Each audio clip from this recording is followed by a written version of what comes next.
Hi everybody, this is Gijs again, and no, this time it's not a review, but it is the special pitching video on the Hilleberg Anaris.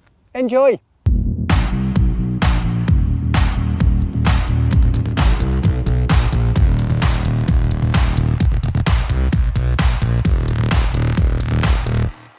And welcome back to the channel if you are following me already. And for those who just tuned in for the first time, then you might not know that I am a 100% independent reviewer, so manufacturers are not paying me for my reviews. So if you like what I do in the end, please give the video a like and subscribe to my channel, because I really want to hit the 10,000 at the end of this year and I need your support.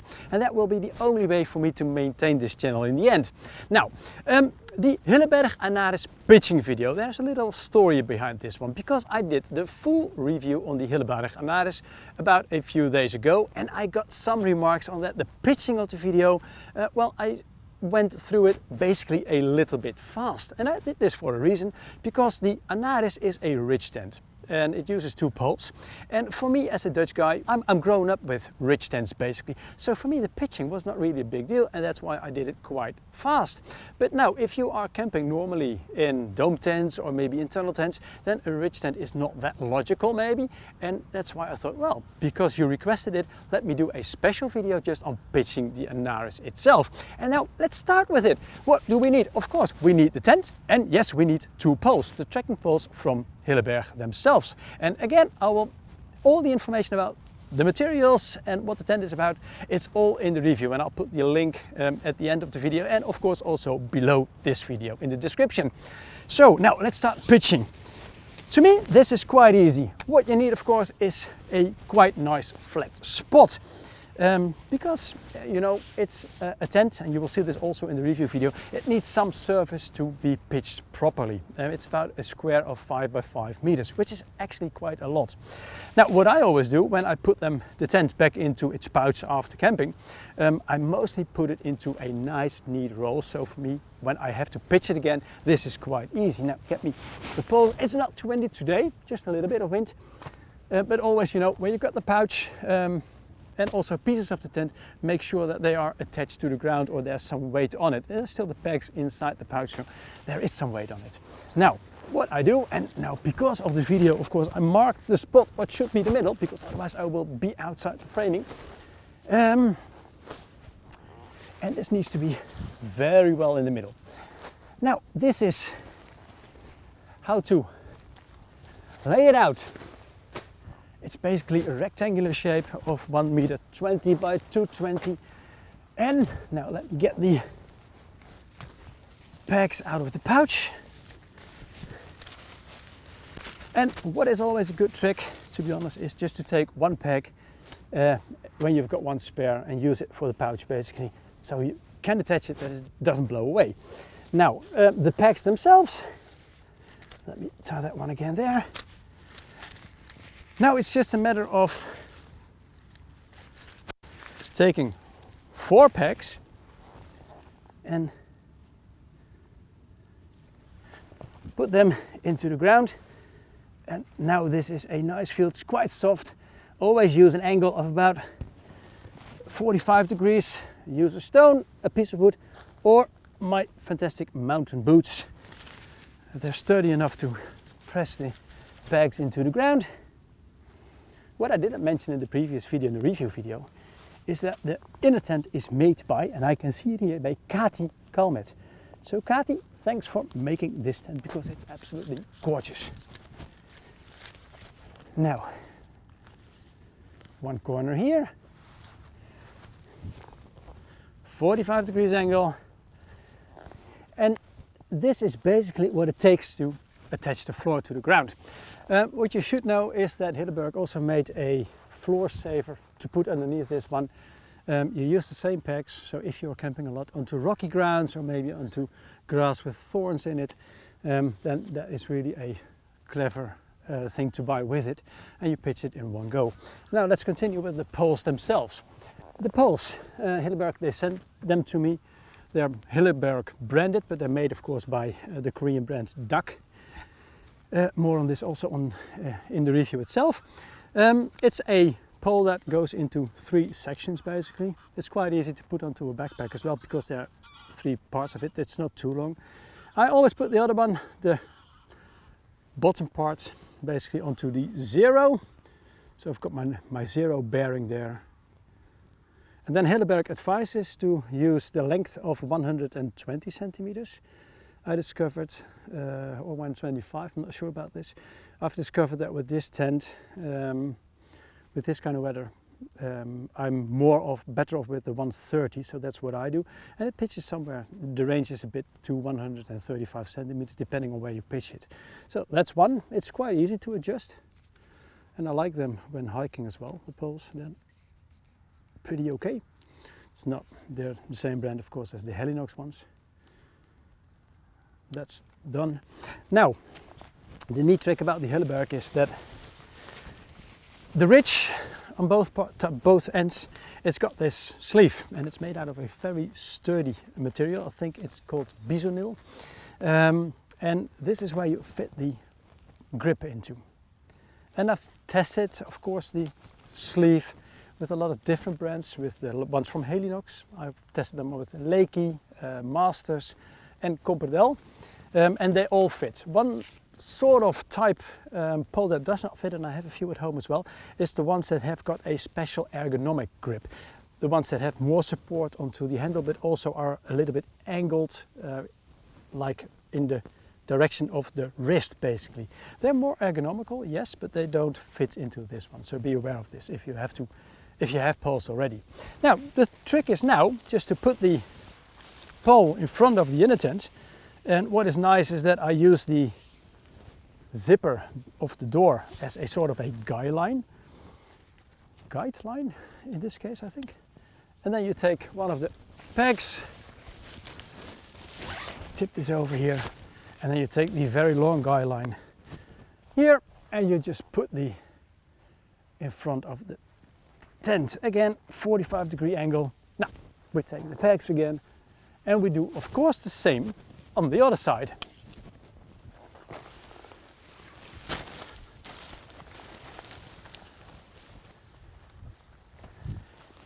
Into the sleeve, like so, next to the zipper of the door, and then do it like this. And what you should do is make it really tight in this case. Now the wind is picking up, which is good. And now you see that the ridge, both ends, this is a nice tight line. It's in one direction, so this is how you do this. Now then, let me start at the rear. I'll do this one as first, of the basically the awning. Put it in the same direction, of course, as the guy line, and then I'll use this one in the middle as well. And maybe I didn't tell this, but what you should be doing when you pitch the Anaris is loosen the strap on both sides, and also all the guy lines basically to the maximum length, so then you can adjust it afterwards. Now I've done this, the next step is to take the remaining pegs, and now I need this one as well. So I'll take this one and put the stuff bag just in my pocket, which goes perfectly over there somewhere. Hoppa. And now it's just a matter of doing all 4 corners. Now maybe this is the best spot to start with, because I need to show you something. That you can see that the inner tent and the outer tent, they both have got a guy line, a rather long guy line. If you pitch the tent like this, you basically only need to use the guy line on the outer tent, on the fly, the rain fly. And the point how you do it is quite it needs some, you need to do it carefully, because with this one I discovered that the peg and the guy line should be basically into a straight line towards the rear pole, towards the top of the ridge. If you do this correctly, then you will pitch the tent perfectly. Now, and of course it takes some tweaking sometimes to get it right. It doesn't always go right in the first place, because not everywhere the ground is the same. Now this one, straight line, 45 degrees. And I'll do the other ones.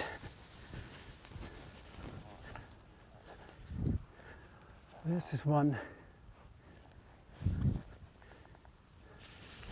Well, the thing is, if you don't do this correctly, the tent just doesn't look that beautiful. I don't know about you, but I like a tent to be beautiful when I'm pitching it. And this one, the same. So, now if you do this incorrect, then the guy line basically moves more into that direction or into that direction, and then you don't have the nice straight tension onto the walls basically, and that's just not beautiful for the tent. Now when you're done with this, you can of course use the guy lines and re-tension them a little bit to make it more beautiful. Now let me move over to that side again, because we still got the guy lines from the inner tent. Now basically when you use the tent like this, you don't need them, except maybe when the wind is really picking up, then it can be clever to put them around the peg as well. You know, 2 guy lines are always better than only one. Do it like this. If it's really windy, it makes a little bit sense to make them tight as well, but basically you should not do it because it rubs into the tent fabric, so I always leave them a bit loose. What you also can do is, of course, and I'll put the pouch of the pegs away, is if you've got this one, just take it, roll it and put it somewhere under the floor of the inner tent. And what is also a very nice trick, and now I will take this one off as well just to show you, is that if you've got the guy line and you don't need it because you're always using the tent like this, then you just take the toggle in the loop, you take the guy line off the inner tent, you reconnect, it's color coded, which is clever, you connect that one, and then you've got the inner tent and the outer tent together again, and you can use the peg again to use the guy line. And then you don't need these. The benefit of not using these is that when you put the tent back into it, or when you roll it again, you have got 4 guy lines less that can be tangled up where you do the rolling. That happens sometimes. So this is basically how you pitch the Anaris. The reason why the guy lines are so long, and that basically the surface that you need to pitch the tent is so large, has got to do with the high walls. Because if you make them shorter, of course, then the corners, they will go lower, and the inner tent will be lower as well. So that's why they are that long. Otherwise you cannot do this construction. You need little poles here basically. That's basically all that I needed to tell about the pitching itself. One thing that I can tell you about the fabric itself, because it is a ripstop nylon, which is a 20 denier, that now it looks beautiful, but when it gets colder or wetter, you will see that the tent fabric has got the tendency to go a little bit more slack. And that's why you need to retension the fabric sometimes, and that's why it is good that there are retentioning systems on them. Now there's one thing that I want to show you as well, which I didn't really show into my review video, and that is a small trick that you need to do to use the inner tent solo when the weather is fine and you don't have any rain expectancy. So let's pop over to that situation now. Now this is what I mean. This is how you use the inner tent solo, and the big thing is that because it's a modular tent, you can detach the outer tent on all the places. But one thing that I was not really clear about in the review video is you use the poles upside down, and because you need to do this, what you need to do is you take basically the guy line from the outer tent, you have to detach it and you need to unknot it basically, then you have to tie a knot in it here again, so you have a loop. And the pole, it's reversed, so the pointy part goes into this ring. What I like to do, just because of protection when you're near the tent, is to put the rubber tip on top of it and just put the loop there. This is a quite secure way. And now you can use the inner tent solo without the fly sheet. And I will show you on the other side here, that here I left the pole basically in the way how we use it normally, so with the point pointing down. You see the pole sleeve and you see the toggle construction with the ring, how it's connected to the inner tent and the outer tent. Now, if I take this one away, I've got the whole inner tent solo. So if you want to go camping with fine weather and you only need this one, it's a DWR coating on top of the ripstop nylon as well. So if you've got a little bit of dew and even a small shower won't really damage the tent as well. So then you can only take this one, or if you want to use the fly basically as a sort of a tarp, then you can take this one as well, solo, so you can spread the load. Now, this is what I wanted to show you about the pitching of the Hilleberg Anaris, and now let me show you how I put the tent back into its pouch again.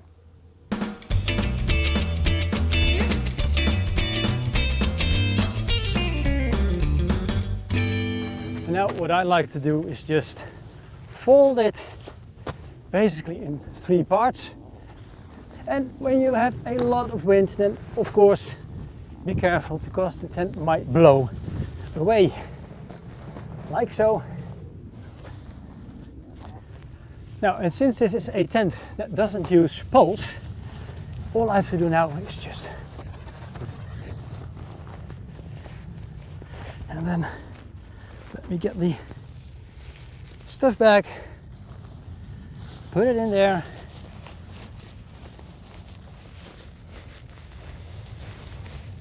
get the second stuff bag for the pegs. They're sort of clean, so I don't need to do anything. And now, one small tip: don't put the pegs into the stuff bag when you're out backpacking or using the tent in bike panniers, because if you do it like this, you might compress it into your bag as well. The pegs, they might damage the tent fabric. So always when you're using a backpack or bike panniers or anything else that you take for transport, put the pegs somewhere else. This is what I wanted to tell about pitching the Hilleberg Anaris, and I really hope you liked this video.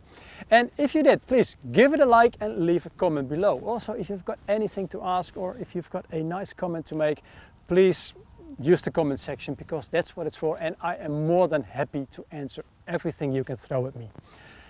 Now, again, I am a 100% independent reviewer, so I'm not being paid for my reviews. And if you like what I do, well, the biggest reward that I can get from you guys is basically, and girls, just subscribe to my YouTube channel and like the video. And of course, when you subscribe, don't forget to hit the alarm bell so you know when I uploaded a new video. And if you hit the alarm bell, then you will know that next Sunday I will have a new video on a Vaude sleeping bag that is very, very sustainable. So stay tuned and subscribe. Many thanks for watching. Enjoy the outdoors and stay safe. Ciao, ciao. Now, one thing, you know, I'm very eager to hit the 10,000 mark before the end of this year. So if you've not subscribed yet, please do so, because I'm really looking forward to this, because this makes it possible for me on YouTube to make some money out of merchandising. And a friend of mine made some really fantastic designs already. So when I hit the 10,000 mark, they will be online and for sale. And of course, when I hit the 10,000 mark, I've got some giveaways to give away. So tell all your friends about what I'm doing if you like what I'm doing. Thanks again. Yeehaw!